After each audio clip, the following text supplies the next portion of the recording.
بسم اللہ الرحمن الرحیم۔ پیارے عظیم دوستو، آج جو میں عمل آپ لوگوں کے سامنے پیش کر رہا ہوں وہ ہے دشمن کو شکست دینے کے لیے۔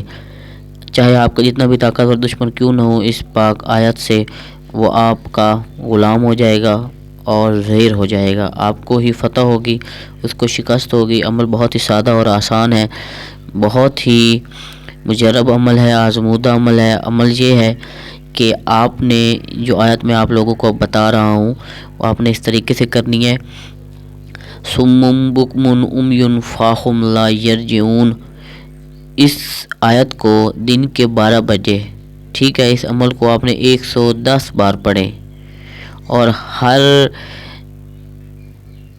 اختتام پر جیسے ہی آپ پڑھیں گے صم بکم عمی فاہم لا یرجعون، اس کے اختتام پر دشمن کا تصور کر کے 337 ضربے آپ نے جائے نماز پر مارنی ہے، ٹھیک ہے۔ جیسے ہی آپ بیٹھ کر پڑھ رہے ہوں گے 110 بار، اور اس کے اختتام پر آپ نے 337 ضربے جائے نماز پر مارنی ہے۔ لیکن آخری 110 جب آپ 109 بار پڑھ لیں گے، جب آخری بار آپ پڑھ رہے ہوں گے تو آپ نے دشمن کا تصور کر کے زمین پر ضربے ماریں، اور ہاتھ کو زمین پر بار بار ملنا ہے آپ نے، ٹھیک ہے۔ ضربے مار کر آخری لائن جب آپ کی رہ گئی ہوگی، آپ نے پڑھ کر ضربے مارنی ہے، اور اس کے بعد زمین پر آپ نے بار بار اپنا ہاتھ ملنا ہے۔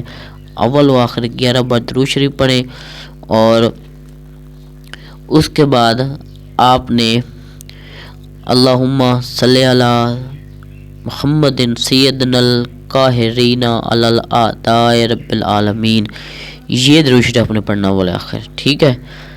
اول و آخر یہ والا آپ نے درود پاک پڑھنا ہے، اللہم صلی علی محمد سید القاہرین علی اعداء رب العالمین، یہ آپ نے پڑھ کر دشمن کا تصور کرنا ہے۔ 3 دن کے اندر اندر ہی دشمن کو شکست ہوگی اور آپ کی جیت ہوگی۔ اللہ حافظ۔